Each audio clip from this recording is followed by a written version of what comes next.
This is Justin Stokes. And this is Henry Winkler. Mr. Winkler, how are you, sir? I'm unbelievable. And you? I am excellent, sir. Thank you for calling. You caught me at an excellent time. I was just looking at my reverse mortgage. There you go. I'm sorry. You sound a little too young, but I want to tell you something. Remember where you keep that folder. I will. Okay. Thank you, sir, for joining me. As I said, it's an incredible honor to have you here. Just to let you know, I will be recording the conversation. We're going to share the audio file via the paper for which I write. So. Terrific. Okay. Excellent.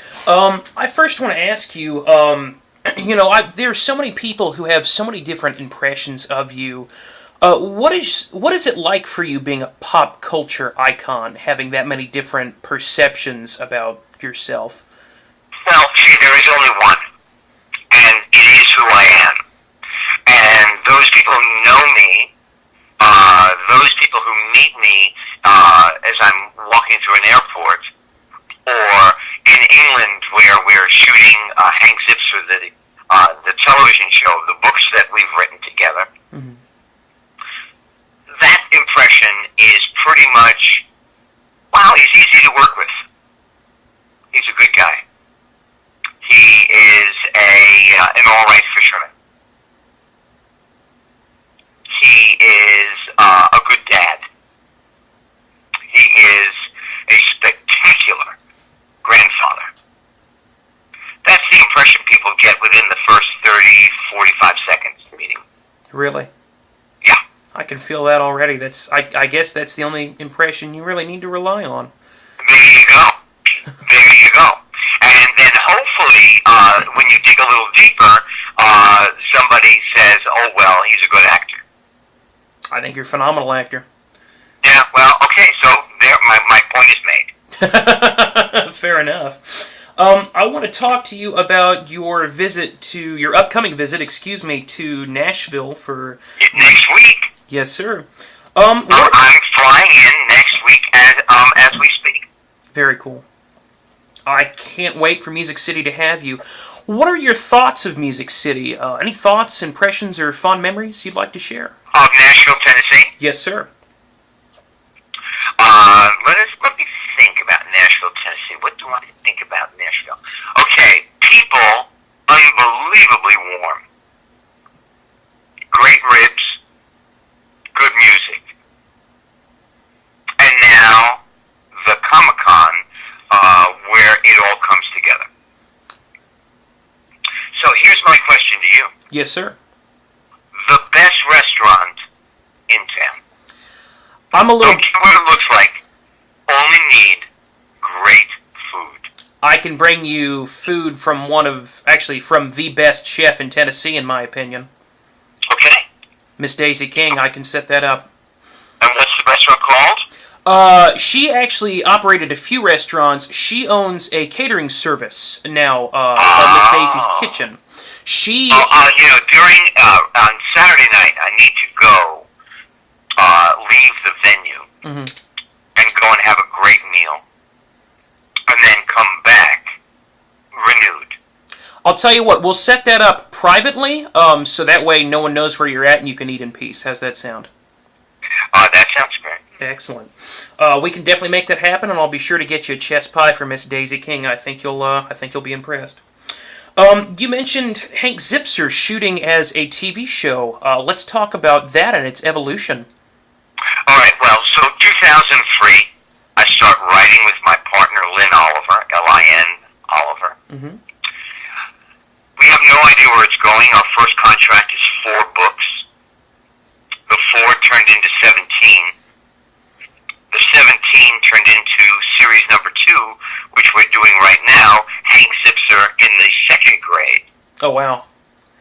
And it's called Here's Hank, and that will be out in February. And we're writing the first 4 of those.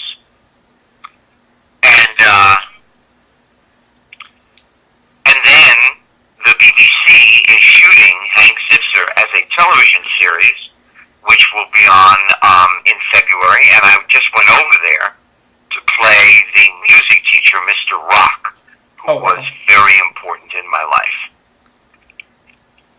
So So it's fair to say that there's a lot of you in the Hank Zipser character, not just the connection with your advocacy for dyslexia, but No, he is me. Gotcha. The emotion in the book is true, and the comedy is, exaggerated. And every letter that I get, no matter what country it comes from, all say the same thing, which is, how did you know me so well? Oh, wow. You are hysterical. I think hilarious and hysterical must be fourth grade words, because those are the two words that all the children use. That's awesome. Thank you. That's fantastic. So you've really tapped into a universal piece of the human condition with these books, it sounds like. Without knowing it, just never thinking that I could have written a book in my life. And then boom. So that's one of the things that I talk about. When like right now I'm talking to you from Houston, Texas, where I'm doing a fundraiser at a lunch today with Marley Matlin, who is like my second daughter, for breast cancer awareness. But the speech is the same, and that is, I was told I would never achieve, and I've had a pretty good life. Do you think that that's the message that everyone receives, that they're told that they'll never achieve and then they have to overcome? No, I think that there is a tremendous portion of the population who, for whatever reason, has very little self-confidence. And, 1 out of 5 children have some sort of learning challenge, whether a state, a school, a teacher recognizes that, even acknowledges that, it is true. Right. That's a very big portion of the population.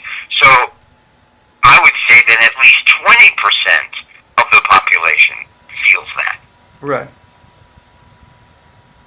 No, I understand that there's a major chunk of people who have to overcome those boundaries, not only to learn but to grow. Emotionally. To give themselves the confidence to say, you know what, I'm good enough to try whatever it is that's in my imagination. Very cool. So many people don't even have the courage to try. So it's not about whether you fail or succeed, but it's about putting forth the effort, would you say?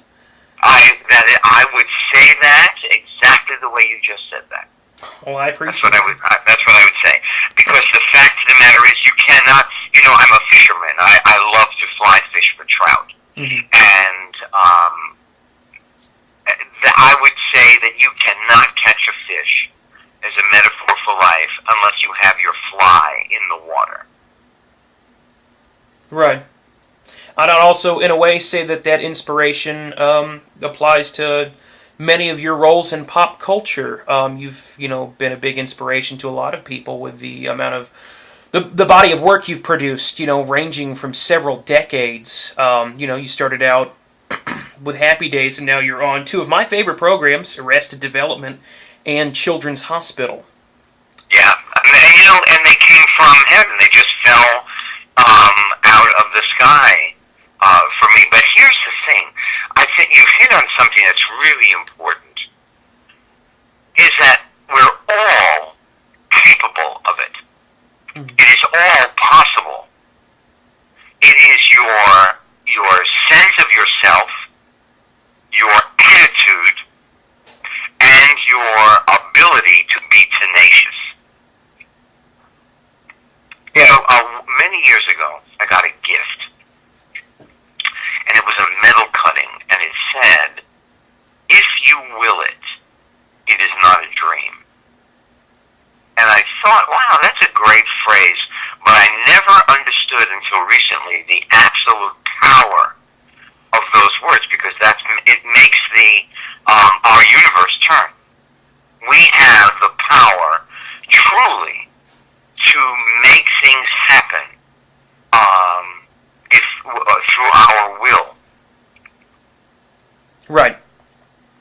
No, I understand.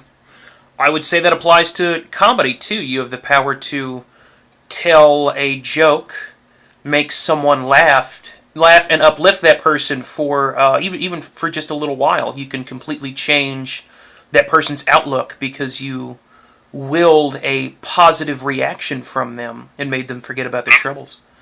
Yeah, I agree with you 100%. The Hank Zipser are comedies first. They're not self-help books. Right. They're funny books about a guy who happens to have dyslexia. Right. You know, my speech hopefully is mostly funny. Right. And in there, in the middle of it, weeded through are thoughts that I have. Right. No, and as you said, those are pieces of yourself, and I never realized how much of that was involved, how much of you was involved in that, but that's incredibly inspiring. Let me ask, speaking of current works and comedies, I want to switch gears for a moment, if I may, to your work on both Children's Hospital and Arrested Development. Would you care to describe your experiences with each? All right. Children's Hospital. Yes. 5 or 6 years ago, I had a new manager. Right. And he said, "Oh, people I work with are interested in you for their webisodes." I said, "Okay, I've never heard of a webisode before." He said, "It's a show that is an absurdist comedy. It's called Children's Hospital." I said, "You know what? Just the way you're describing it to me, it feels right. So if they're interested, they should call me." Right. They did. I said yes without ever meeting them. Oh, wow. And 5 years later, it just won its second Emmy. So that's Children's Hospital with an incredible bunch of truly thoughtful, funny, crazy human beings. Right. Then Mitch Hurwitz, I got a call to be on Arrested Development. As the family lawyer, I was going to do 1 or 2 episodes. 4 seasons later, I'm still there. Which has become one of the most watched things on Netflix, I'm sure. The newest season of it. And here's the thing: I don't always understand what the hell I'm doing, except that I do understand that Mitch Hurwitz, the head of it, is a genius, and so I just shut up and do whatever he said. Wow. Truly. No, I believe that takes a tremendous deal of faith in someone. That's a testament to their character. Yeah. To pick that many roles. I just dropped a bottle of water. Are you okay? All over my yes, I am fine. I think I've just flooded my hotel room. Oh, no. I'm sorry. That's okay. I do apologize. They didn't give me a time frame for you. They just told me that I was interviewing you at 9:30 my time. If you have to hop out of here at any point in time, please let me know. I don't... Promise. Excellent. I'm having fun. I appreciate it. Thank you. I have a friend who wanted me to ask this as a favor. He wanted me to bring up your work, your involvement with the movie Night Shift. Yeah, that's one of my fave movies. It's one of mine too, actually. He wanted to know what it was like working with Michael Keaton. Okay. Well, first of all, Ron came to me and said, "Look, I'm doing my first movie for a major studio, and you can play either role." And I said, "Well, I've played the Fonz for a long time. I'm going to play Richie. Right. So I'm going to play Chuck." And then we went on a search of every young actor in Hollywood at the time. Mm-hmm. Kurt Russell, you name it, that the people came in. And we read with them, and Michael Keaton was the last. Oh, wow. And 30 seconds into his audition, Ron looked at me, I looked at him, and Michael was perfection. That's fantastic. Then, while we're shooting,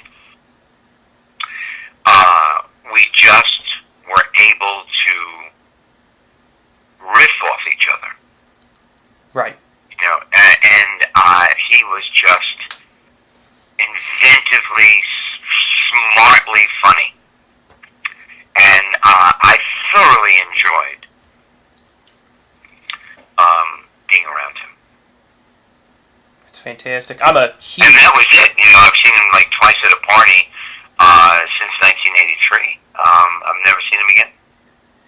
In a way, I would argue that you are indirectly responsible for his involvement in Batman. Oh wow! That's an amazing thing, isn't it? Yes. He does Batman. It's very successful, Right. and surprisingly, just because he started as a stand-up comic, he is maybe one of the best Batmans ever. Right. And then decides, I'm not going to do it again. Right. I'm going to give up all those millions of dollars, and that's just the way it is. And I wonder what I would have done in that situation. I don't know if I would have had the wherewithal to just walk away. Right. That's such an iconic role. And he was so great at it. Right. Absolutely. No, I'm as I said, I'm a huge Michael Keaton fan. I mean, we're talking Yeah. about, so many wonderful projects, Beetlejuice, Mr. Mom, Dream Team, everything. Yeah. He's great. I have to ask now, who do you think would win in a fight, Anthony Fonzarelli or the Batman? Oh, Fonzarelli or Batman? You know what? I have to think about that one. Really? I don't. Off the top of my head, that's I'm going back and forth. Pretty close call, would you say? I would think so. I would think that in a race, Batman on his bat bike, Right. would probably take it hands down. Right. Yeah, I'd buy that. Yeah. I would agree with that. You are working on the Hank Zipzer TV series. What other projects are you working on currently? I do a show called Royal Pains, and then trying to develop a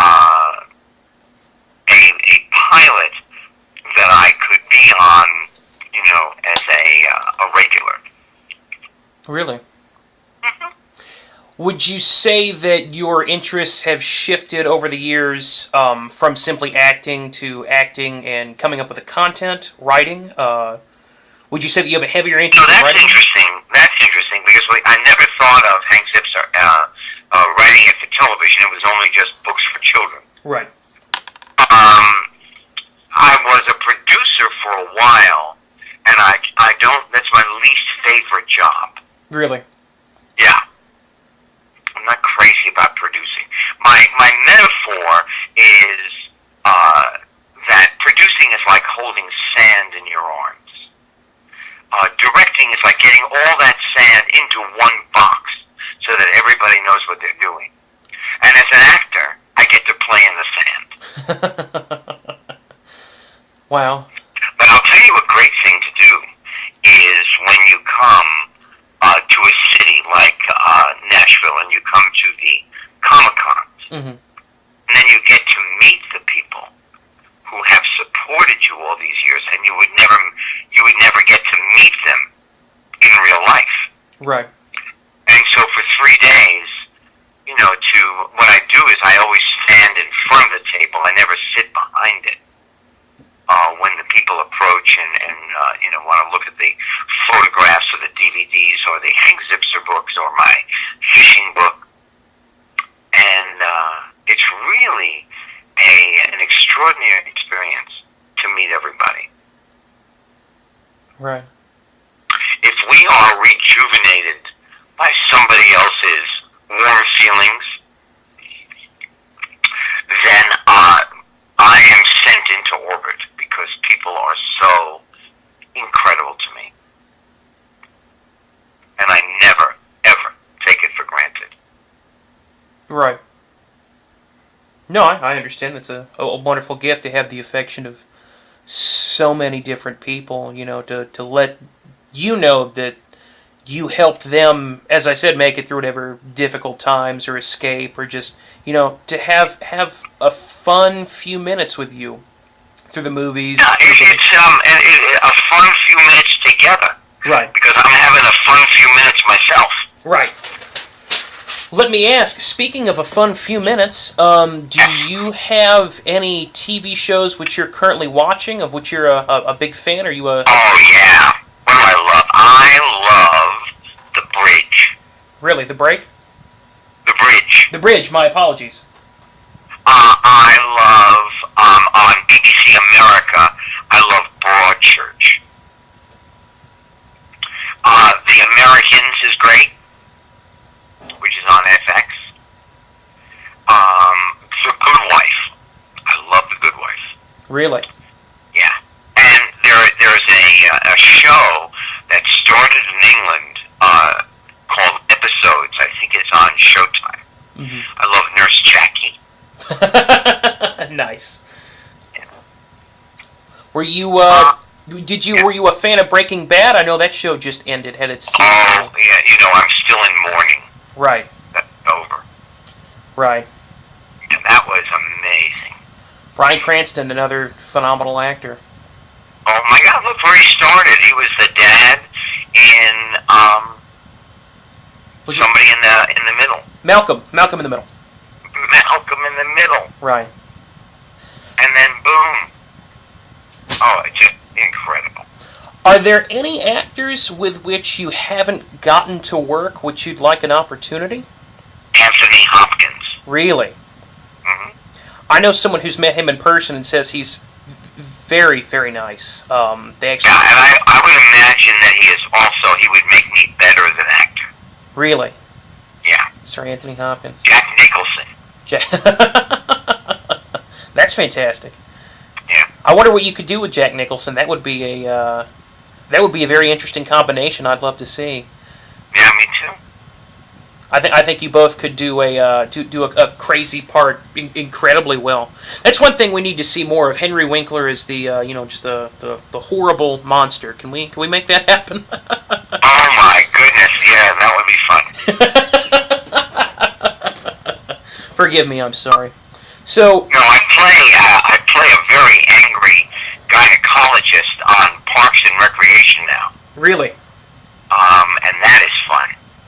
I'm going back on Monday and Tuesday. I'm shooting Parks and Recreation again.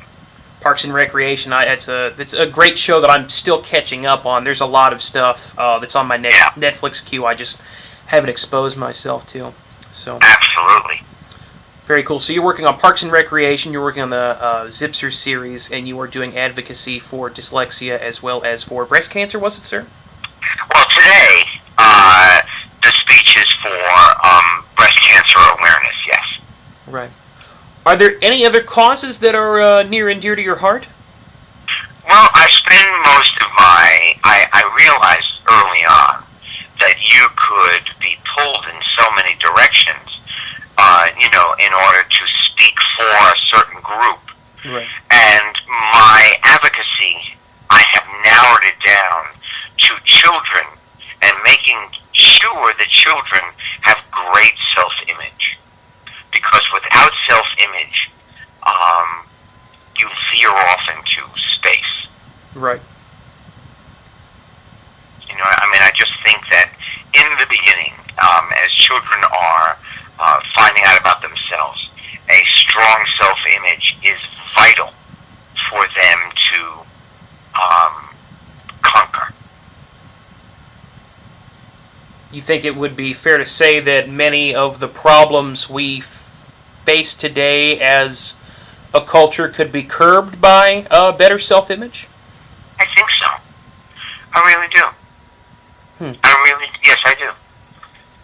And not a distorted self-image, like so many of the politicians that we now are blessed with. What politicians? Everything's shut down. Yes, they did. They all thought that they were so smart. They were just smarty pants. Listen, I have a running a running bet with someone. I think that you could walk up to Congress and pound it with your fist and get it working again. Do you think you could make that happen? If I could, I would not be on the phone right now with you. I know. I'm just being silly. If I could, I would go there so fast and pound away. Right. No, I understand. Do you feel that the political system has failed a lot of people, not just in terms of youth and self-image, but... Here's what I will say. I'd say that the political system has shifted from being elected to taking care of the population that lives in the borders of America to taking care of themselves and self-preservation. Right. That's what I will say. That's why it's so important to take care of everyone else, not only, our children directly, but our neighbors' children and everyone in our community, and just try to bring a smile to people. Well, in America we talk a lot about kids and about the future and how important they are. And ultimately, we don't do much because they don't vote. Right. We give a lot of lip service to children and making sure they are safe, that they are fed, and that they are educated. Right. Yeah. Mr. Winkler. But talk is cheap. No, absolutely, and that's why I value, not only your thoughts, but your advocacy for children, as well as, other people who put toward, wonderful works. I interviewed Andrew Vax, who had a similar philosophy for the defense of children, but he actually represented them in court. He was a... All right. Yeah, he was an attorney. He actually was the head of a maximum security juvenile facility. He understood that a lot of children were there not because they chose to be, but because they had a bad upbringing. So, no, I get it. That's right. You can have a lot of things curbed in that regard. Yeah. Mr. Winkler, I appreciate your time. Thank you, sir. Is there anything else you'd like to discuss or would like to plug? I don't want to keep you any longer. No. I just said I can't wait to meet everybody in Nashville next weekend. Oh, certainly. I will definitely... And Wizard World. We will definitely make sure to promote that, to promote the Zipser series, and I will get you that pie, as well as the location for a wonderful restaurant, sir. Thank you so much. Hey, thank you. Take care. I enjoyed talking with you. I enjoyed talking with you. It's probably been the highlight of my career as a journalist. I'm not going to lie. Wow, thank you. That's a nice thing to say. Have a good day, sir.